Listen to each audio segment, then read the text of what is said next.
নমস্কার দর্শকরা, খুললাম খুললাতে সবাইকে স্বাগত জানাচ্ছি। প্রথমে অনুরোধ করছি, আপনারা যারা ভিডিওটি দেখছেন, যারা ফেসবুকে দেখছেন তারা বেশি বেশি করে শেয়ার করবেন, যারা ইউটিউবে দেখছেন তারা বেশি বেশি করে সাবস্ক্রাইব করবেন। দর্শকরা, শিলচরে আপনারা জানেন শেষ পুনর্নির্বাচন হয়েছিল 2014 সালে। আজ 11 বছর হয়ে গেল শিলচরে পুনর্নির্বাচন হচ্ছে না। 2019-এ বা 20-তে 2014 সালের যে নির্বাচিত পুরসভা ছিল সেটার মেয়াদ শেষ হয়েছিল। তারপর থেকে গত 5টা বছর কোনো নির্বাচন নেই। এই 5টা বছর পুরসভা কিভাবে চলছে সাধারণ মানুষ সেটা জানেন না। এক্সিকিউটিভ অফিসারের মাধ্যমে চলছে, আরও কতকাল চলবে কেউ জানছেন না। আমি যাদের সঙ্গে কথা বললাম শহরের মানুষ কিন্তু এখন পুনর্নির্বাচন চাইছেন। কর্পোরেশনই হোক বা পুরসভাই হোক, একটা নির্বাচন মানুষ চাইছেন এবং এ নিয়ে জনমনে একটা বিরাট ক্ষোভ রয়েছে। আমি জানি শাসক দলের নেতারা এটাকে কিভাবে দেখছেন আমি জানি না। নির্বাচন হবে হবে করে নির্বাচনটা করানো হচ্ছে না। যাই হোক, মুখ্যমন্ত্রী হিমন্ত বিশ্ব শর্মা বলেছেন যে সেপ্টেম্বরে নির্বাচন হবে। এটা শুনে আমরা কিছুটা আশান্বিত, কিন্তু অনেক সময় দেখা যায় যে নির্বাচন আরও আগেরবারও বলা হয়েছিল, তা কিন্তু শেষ পর্যন্ত নির্বাচন হয়নি। কিন্তু এই পুনর্নির্বাচন হওয়াটা এখন খুব জরুরি হয়ে উঠেছে। শহরের মানুষ কেন নির্বাচন চাইছেন তাড়াতাড়ি হোক, এর কিছুটা কারণ আমি এখানে আপনার সামনে আনছি। দেখুন, আপনি যে এলাকায় আছেন, আপনি যে ওয়ার্ডে আছেন, সেই ওয়ার্ডের আগে কি হতো, যখন নির্বাচিত বোর্ড যখন ছিল তখন সেই ওয়ার্ডের যিনি কমিশনার হতেন, এখন তো কমিশনার নয়, কাউন্সিলর, সেই কমিশনার আপনার ব্যক্তিগত অনেক বিষয়ে কাজ করে দিত। সেই কমিশনার আপনার বাড়িতে আসতেন, আপনার কি অসুবিধা হয়েছে, এমনকি ডাক্তার দেখানো থেকে শুরু করে, ডাক্তার থেকে শ্মশান, অন্নপ্রাশন থেকে বিয়ে বাড়ির সব কিছুতেই এই কমিশনাররা যেমন প্রতিটা বাড়ির একজন সদস্য হয়ে উঠেছেন, তারা সব কিছু জানতে হবে। এমনকি স্বামী স্ত্রীর বিবাদ নিষ্পত্তি থেকে শুরু করে, কেউ কারো টাকা কর্জ নিয়ে ঘুরিয়ে দিল না, কেউ কাকে মারধর করেছে, কেউ কাউকে নিয়ে পালিয়েছে, সব ধরনের বিচার এই কমিশনাররা করতেন। অর্থাৎ এরা তাদের এলাকার মানুষদের কাছে একটা ভরসার পাত্র হয়ে উঠতেন। এবং অনেক বৃদ্ধারা আছেন, তারা অনেক সমস্যা, রাত্রেবেলা হয়তো নিজেদের সন্তান বাইরে থাকেন, কমিশনারকে ফোন করলেন, বাবা একটু এসে দেখে যাও, এসে দেখে যাবে। এই যে একটা সুবিধা যে পাচ্ছিলেন তারা, এটা থেকে এখন তারা বঞ্চিত হচ্ছেন। এবং তাছাড়া অনেক ক্ষেত্রে আছেন, যেমন গরিবরা আছেন, বিভিন্ন কার্ড, তারপর পুরসভার কিছু সুবিধা পাওয়া, এই সমস্ত কিছু থেকে তারা বঞ্চিত হচ্ছেন। যার ফলে তারা ভাবছেন যে একটা কমিশনার থাকলে ভালো ছিল। এই যে তাই তারা ভোটটা চাইছেন। এমনকি যত দেরি হচ্ছে ভোট করতে, তত কিন্তু আমি বলবো শাসক দলের ক্ষতি হচ্ছে। মানুষের ধারণা হচ্ছে যে শাসক দল কোনো একটা অজ্ঞাত কারণে নির্বাচন করাতে চাইছে না। এবং এইভাবে আমি আরো একটা উদাহরণ দিই। এই যে নির্বাচন না থাকায়, নির্বাচিত বোর্ড না থাকায় গান্ধী মেলাতে কি হারে দুর্নীতি হচ্ছে, আমি আজকে এটা বলবো না, আমি পুরোপুরি তথ্য দিয়েছি। আমি আগামীকাল গান্ধী মেলায় কি কি দুর্নীতি হচ্ছে, কত টাকা প্রতিদিন গান্ধী মেলা থেকে গায়েব হচ্ছে, এই সমস্ত তথ্য আমি আপনাদের সামনে হাজির করবো আগামীকাল। যাই হোক, তো এই যে কমিশনাররা এখন নেই এবং তারা, এর ফলে কি হয়েছে, মানুষের একটা ভরসার জায়গা এখন আর তারা পাচ্ছেন না। তাই সমস্ত রাগ গিয়ে উঠছে তারা শাসক দলের উপর। এবং আমি একটা কথা বলে দিচ্ছি, যদি বিধানসভা নির্বাচনের আগে যদি শিলচরে পুরসভা নির্বাচন না হয়, তাহলে কিন্তু শিলচর বিধানসভা আসনে কিন্তু বিজেপি দলের রেজাল্ট খারাপ হবে, এটা আমি বলে দিচ্ছি। যতই আপনারা সিম্বলের কথা বলুন, যতই ভাবুন যে শেষ পর্যন্ত সবাই সিম্বলে এসে যাবে, আসবে না। মানুষের সঙ্গে কথা বলুন, মানুষের বাড়িতে যান, চা স্টলে গিয়ে আড্ডা মারুন, মানুষের রান্নাঘরে যান, ড্রয়িং রুমে যান, খবর নিন। সবাই চাইছেন যে পুরসভার একটা পুনর্নির্বাচনটা হয়ে যাক। পুনর্নির্বাচন না হলে এর কিন্তু প্রভাব আগামী বিধানসভা নির্বাচনে পড়বেই।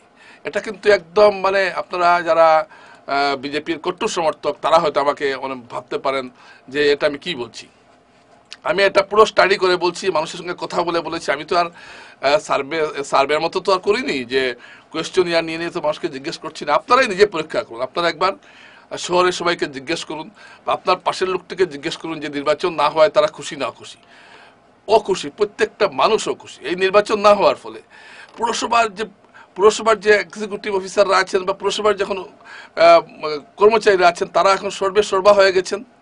যে কোনো ফরম্যাট দাম বাড়ানো হয়েছে। পুরসভায় যে কোনো একটা কাজ করতে গেলে এখন প্রচুর টাকা দিয়ে করাতে হয়, ফর্মের দাম বেড়েছে, কাকে দিয়ে, অনেকগুলো কর বেড়েছে, কাকে জিজ্ঞেস করে কর বাড়ানো হয়েছে, এই পুরসভার কি এখতিয়ার আছে কর বাড়ানোর? এবং পুরসভাকে সামনে রেখে কিছু নেতা অবাধে দুর্নীতি করে যাচ্ছেন, এটা তো লুকানো কোনো বিষয় না, এটা সবাই জানেন। আমি ইচ্ছা করে বিষয়গুলো আজকে সামনে আনছি না, কিন্তু গান্ধীমেলাটা আমি আনবো, একটা কথা দিলাম আপনাদেরকে। কিন্তু আরো অনেকগুলো দুর্নীতি হচ্ছে এই পুরসভাকে সামনে রেখে। 5টা বছর ধরে খোলা মাঠের মতো পুরসভাটাকে ছেড়ে দেওয়া হয়েছে, নির্বাচন হয়নি। আর নির্বাচন না হওয়ার ফলে, এবং আমি জানি কিছু আধিকারিক এবং কিছু ইঞ্জিনিয়ার এত টাকা কামিয়েছেন এই পুরসভার মাধ্যমে, সেটা বলার উপায় রাখা যায় না, সেটা আর বলার অপেক্ষা রাখে না। তো আমরা চাইবো যে পুরনির্বাচনটা, আমরা জনগণ চাইছেন পুরনির্বাচনটা হয়ে যাক। এবং এখন বিজেপির এখন কৌশিক রায় মন্ত্রী হয়েছেন এবং তিনি বরাক উপত্যকা উন্নয়ন মন্ত্রক পেয়েছেন। এবং আমি ওই অনুষ্ঠানের মাধ্যমে তার কাছেও একটা অনুরোধ রাখছি বা দাবিও রাখতে পারি বলতে পারেন, যে আপনি পুরনির্বাচনটা তাড়াতাড়ি করানোর একটা পদক্ষেপ নিন। মুখ্যমন্ত্রী বলেছেন ঠিক আছে, কিন্তু এগুলো করার যে একটা কার্যক্রম, বারে বারে এটাকে ফলো আপ করা, এগুলো কাজ কারো না কারোর করা উচিত। তো পুনর্নির্বাচন করানোটা খুব জরুরি। অনেক নেতা আছেন তারা চান না যে স্থানীয়ভাবে কোনো নেতা তৈরি হোক। যে একজন কাউন্সিলর হয়ে গেলেন, তিনি তার এলাকায় একটা নেতা গুছের কিছু হয়ে গেলেন, এটা আবার বড় নেতারা চাইছেন না। তারা চাইছেন তারাই নেতা থাকবেন, ছোট ছোট লেভেলে কোনো নেতা তৈরি হবে না, পাড়ায় পাড়ায় নেতা, ওয়ার্ডে ওয়ার্ডে নেতা, এসব হোক, এটা তারা চাইছেন না। তারা চান সবাই তাদেরকে মানবে, তাদের কাছে সবাই যাবে, তাদের কাছে গিয়ে কথা বলবে। তো এই বড় বড় নেতারা এসব চান। আর যেটার এবং ক্ষমতার যে বিকেন্দ্রীকরণ, সেটা বড় একটা পর্যায় হলো বা একটা মাধ্যম হলো এই পুর নির্বাচন, পঞ্চায়েত নির্বাচন, এগুলো সেলফ গভর্নমেন্ট বা স্বশাসিত প্রতিষ্ঠানগুলি।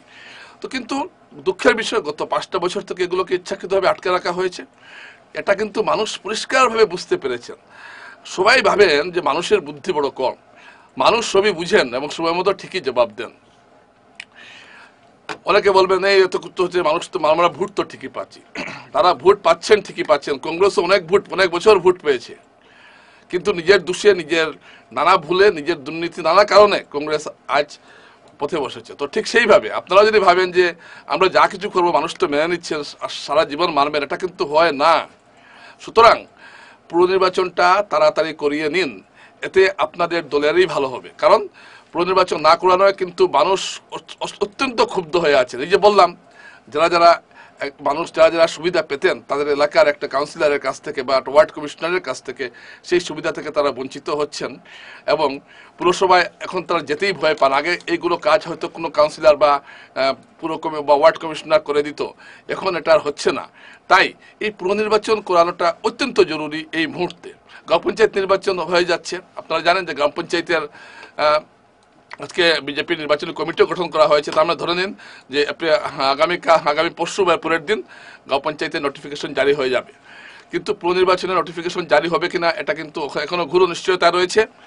এবং যেহেতু মুখ্যমন্ত্রী বলেছেন যে সেপ্টেম্বরে পুনর্নির্বাচন হবে, তো আমরাও চাইবো যে সেপ্টেম্বরেই হোক, অক্টোবরেই হোক, এই 2025-এর মধ্যে পুনর্নির্বাচনটা হয়ে যাক। না হলে কিন্তু মানুষ প্রচন্ড ক্ষুব্ধ এবং এর প্রভাব আগামী 2026 সালের বিধানসভা নির্বাচনে পড়বেই পড়বে। নমস্কার।